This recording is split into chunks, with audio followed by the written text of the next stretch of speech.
Hello नमस्कार दोस्तों, और मैं दीक्षा आप सभी का हमारे यूट्यूब चैनल पर फिर से बहुत बहुत स्वागत करती हूं। जैसा कि आप सभी को पता है, हमारी मैनेजमेंट की क्लास चल रही है और हमारे प्रबंध के सिद्धांत और वैज्ञानिक सिद्धांत उससे रिलेटेड सारे सारे टॉपिक्स कवर हो चुके हैं। ये क्लास हमारी मैंने आपको पूरा पढ़ा दिया है और अब हमारा टाइम है काय का प्रैक्टिस टाइम। अब हम क्वेश्चंस लगाएंगे। क्वेश्चंस हम देखने वाले हैं, इस चैप्टर के बहुत ही इंपॉर्टेंट क्वेश्चंस होने वाले हैं। बने रहिए आप हमारे साथ इस क्लास में। फर्स्ट है हमारा, प्रबंध के सिद्धांत नहीं है। पूछा गया है प्रबंध के सिद्धांत क्या नहीं है। प्रबंध के सिद्धांत क्या नहीं है। देखिए ऑप्शन है हमारे सार्वभौमिक या लोचपूर्ण या संपूर्ण या व्यवहारिक। जो प्रबंध के सिद्धांत हैं वो सार्वभौमिक हैं। कैसे? प्रबंध के सिद्धांत हैं, इनको सभी जगह लागू किया जा सकता है, चाहे व्यवसाय हो या गैर व्यवसायिक संगठन या कोई भी जगह हो, हर जगह ये प्रबंध के सिद्धांत को लागू किया जा सकता है। और ये सिद्धांत जो है लोचपूर्ण भी हैं। ये लोचपूर्ण भी हैं। किस तरीके से? अगर कोई इनका जो सिद्धांत है, प्रबंध के सिद्धांत, इनमें समय के अनुसार परिवर्तन किया जा सकता है। ऐसा नहीं है कि जो सिद्धांत वही रहेगा। अगर आपको ज़रूरत पड़े तो आप वो सिद्धांत आप चेंज भी कर सकते हो। अगर सब परिस्थितियाँ विपरीत हैं, अगर आपको चेंज करने की ज़रूरत पड़ रही है तो आप इसमें चेंजेस कर सकते हो। यानी कि इसमें लोचपूर्ण, इसमें लोच है, आप इसे चेंज कर सकते हो। अगला है हमारा संपूर्ण। क्या है अगला? संपूर्ण। देखिए प्रबंध के जो सिद्धांत है वो संपूर्ण नहीं है। पूरी जो प्रबंध होता है उसको नहीं बताता, ये संपूर्ण इसको हम नहीं कह सकते। तो यानी प्रबंध के सिद्धांत नहीं है। प्रबंध के सिद्धांत क्या नहीं है? संपूर्ण जो है नहीं है। यानी कि इसका आंसर क्या हो जाएगा? ऑप्शन नंबर सी आपका सही आंसर हो जाएगा।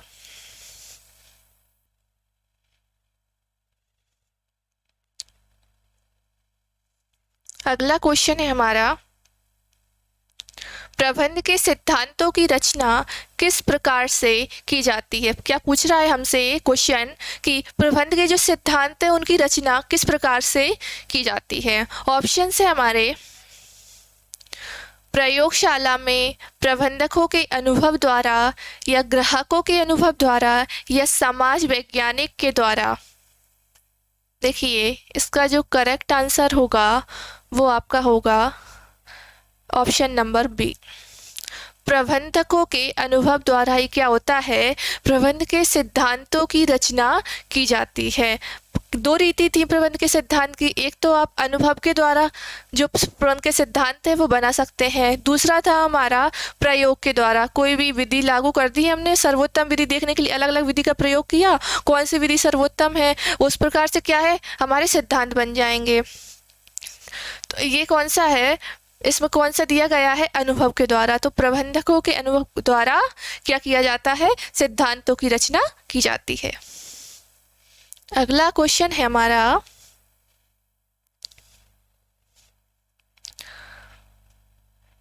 टेलर एवं हेनरी फ्योल के संबंध में निम्न में से कौन सा कथन असत्य है।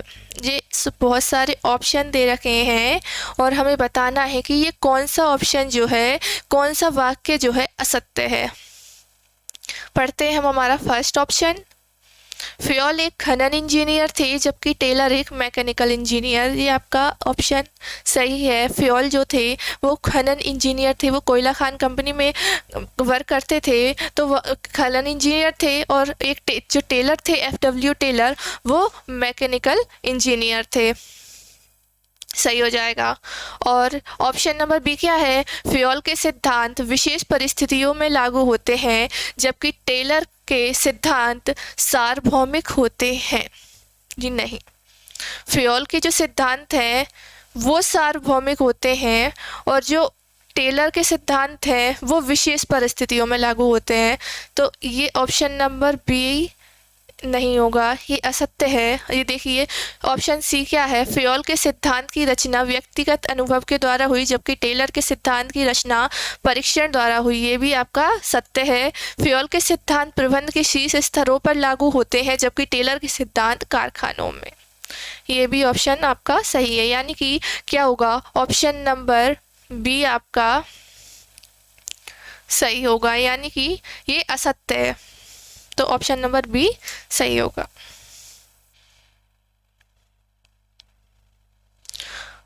प्रबंध के सिद्धांत हैं, प्रबंध के सिद्धांत किस तरीके के हैं हमें बताना है।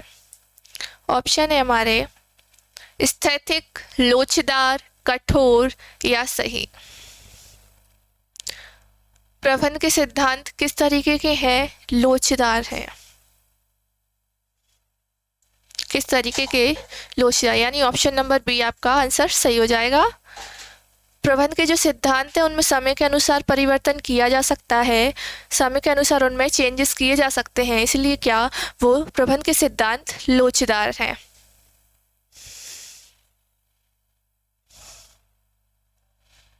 अगला क्वेश्चन है हमारा, हेनरी फ्योल का जन्म हुआ था।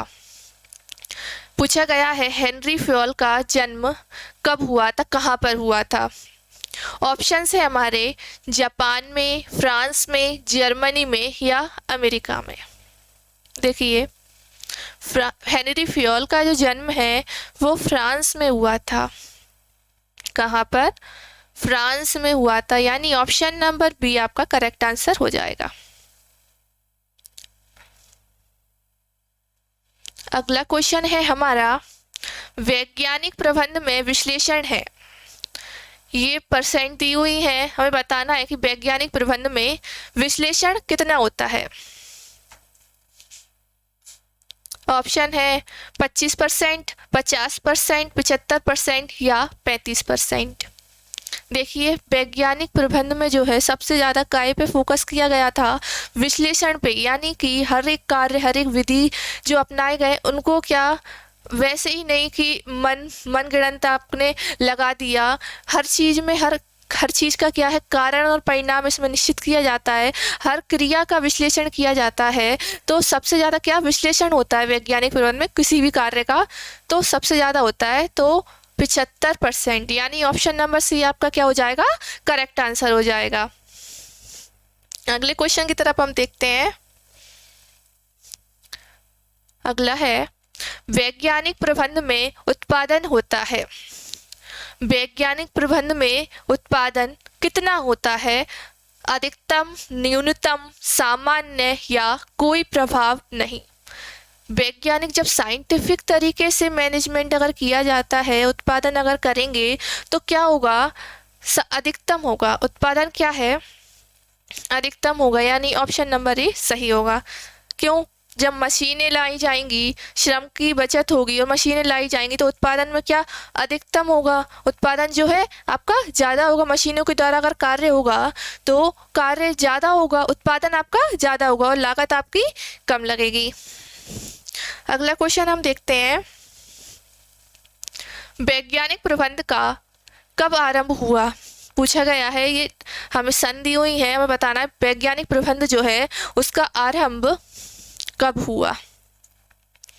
1913 में, 1832 में, 1903 या 1923 में। देखिए वैज्ञानिक प्रबंध का आरंभ कब हुआ था, 1913 में, और किसने किया था, F.W. टेलर ने इसके जनक कहे जाते हैं। किसके, वैज्ञानिक प्रबंध के जनक कौन है, F.W. टेलर। कब हुआ था, 1913 में। कब वैज्ञानिक प्रबंध आरंभ हुआ था। वैज्ञानिक प्रबंध के जन्मदाता कौन है, डाइमर, हेनरी फ्योल, F.W. टेलर या पीटर। जस्ट हमने अभी देखा वैज्ञानिक प्रबंध के जन्मदाता कौन है, F.W. Taylor. Option number C आपका सही आंसर हो जाएगा। एग्ज़ाम में ऐसे क्वेश्चन आपके पूछे जाएंगे इस चैप्टर से, तो आप अच्छे से इन क्वेश्चंस को पढ़िए। इसकी पीडीएफ भी आपको टेलीग्राम पर मिल जाएगी, आप इनकी प्रैक्टिस भी कर सकते हैं। अगला क्वेश्चन है हमारा, वैज्ञानिक प्रबंध से उपभोक्ताओं को, वैज्ञानिक प्रबंध से उपभोक्ता को क्या होता है? कोई प्रभाव नहीं पड़ता है, या फिर शोषण होता है, या लाभ होता है, या हानि होती है?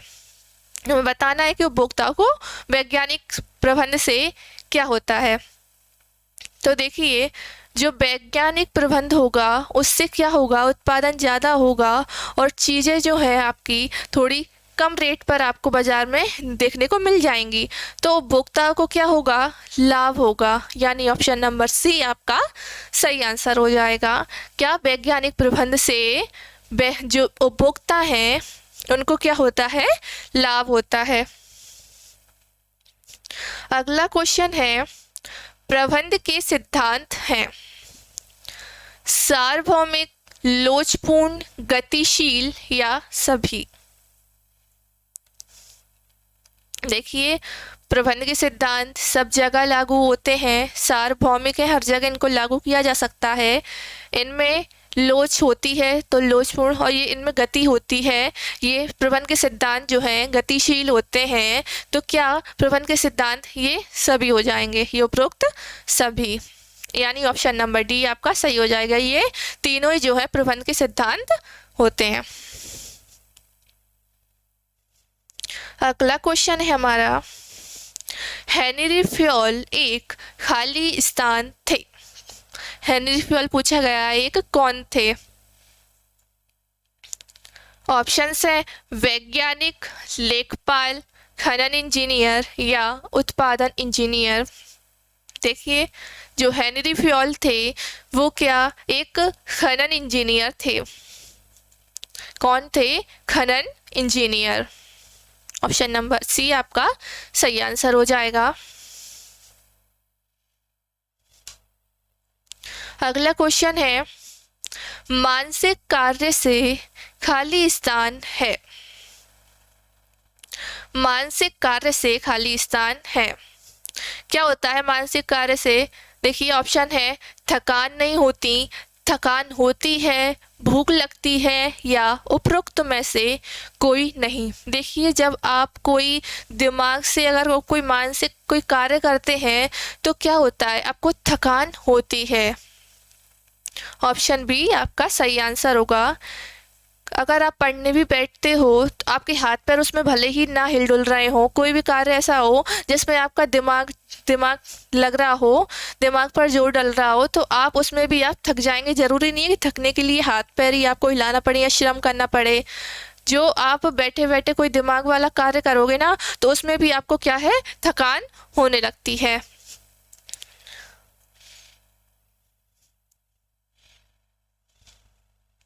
अगला क्वेश्चन है हमारा, वैज्ञानिक प्रबंध मालिकों के खाली स्थान हैं। वैज्ञानिक प्रबंध हमें बताना है, वैज्ञानिक प्रबंध जो है वो मालिकों के हित में है, पक्ष में है या विपक्ष में है, बताना है। ऑप्शन है हित में, पक्ष में, विपक्ष में या हित एवं पक्ष दोनों। देखिए, वैज्ञानिक प्रबंध जो होता है वो मालिकों के हित में भी होता है और पक्ष में भी, यानी ऑप्शन नंबर डी आपका सही होगा। क्या वैज्ञानिक प्रबंध जो है वो मालिकों के हित एवं पक्ष दोनों में होगा।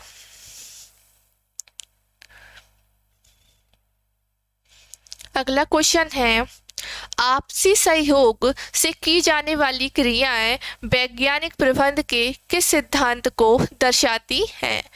देखिए, क्या है, क्वेश्चन को देखते हैं। आपसी सहयोग, आपसी सहयोग से की जाने वाली क्रियाएं यानी मिलजुल कर काम करने की क्रिया बताना है कि वैज्ञानिक प्रबंध में किस कौन से सिद्धांत को दर्शाती है। ऑप्शन है नियोजन की तथार्थवाद, सहयोग ना कि व्यक्तिवाद, मित्रता ना कि मतभेद, या इनमें से कोई नहीं।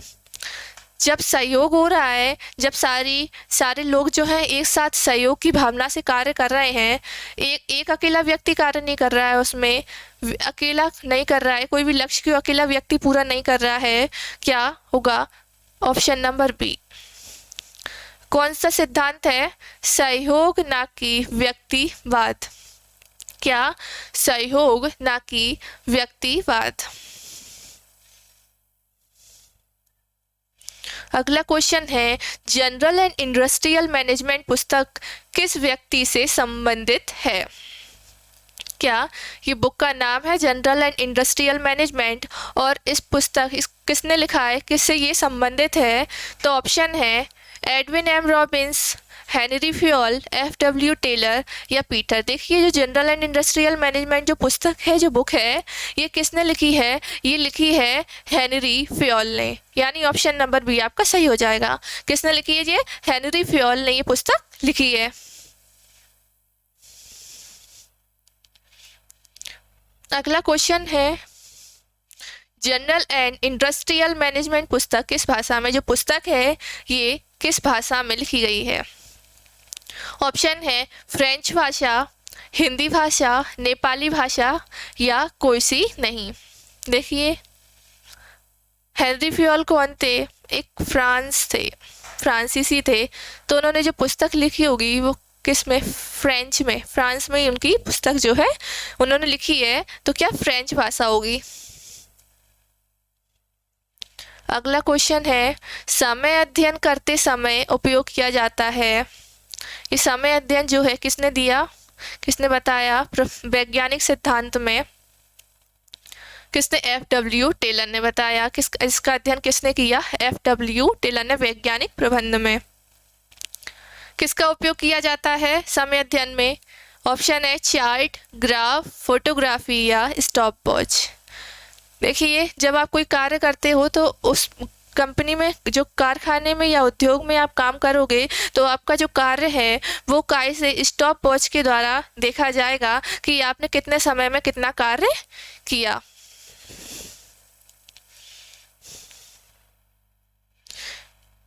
अगला है, हेनरी फ्योल ने प्रबंध के कितने सिद्धांत प्रतिपादन किए? जो हेनरी फ्योल हैं उन्होंने अपने प्रबंध के कितने सिद्धांत प्रतिपादन किए, कितने सिद्धांत उन्होंने बताए? देखिए, ऑप्शन है 5, 10, 12, 14। तो हेनरी फ्योल ने बताए थे कितने? उन्होंने 14 सिद्धांतों का वर्णन किया है अपनी पुस्तक में। जनरल एंड इंडस्ट्रियल मैनेजमेंट जो पुस्तक है, जो कि हेनरी फ्योल ने लिखी है, और इसी में क्या है, ये 14 सिद्धांतों का वर्णन किया गया है। अगला क्वेश्चन है हमारा, वैज्ञानिक प्रबंध भारत के उद्योगों के खाली स्थान में है। वैज्ञानिक प्रबंध भारत के उद्योग के खाली स्थान में है। ऑप्शन है पक्ष में है, विपक्ष में है या दोनों या इनमें से कोई नहीं। देखिए, वैज्ञानिक प्रबंध है जो भारत के जो उद्योग हैं उसके क्या है, ये पक्ष में है, यानी ऑप्शन नंबर ए आपका सही होगा। क्या? पक्ष में। लास्ट क्वेश्चन है हमारा, कौन सा प्रबंध विचारक था जिसने सबसे पहले प्रबंध को इसके कार्यों की दृष्टि से देखा? बताना है कि सबसे पहला कौन विचारक था जिसने जो प्रबंध है उसको कार्यों की दृष्टि से देखा। कौन? ऑप्शन है टेरी, टेलर, फ्योल या इनमें से कोई नहीं। तो देखिए, सबसे पहले कार्यों के रूप में किसने देखा था?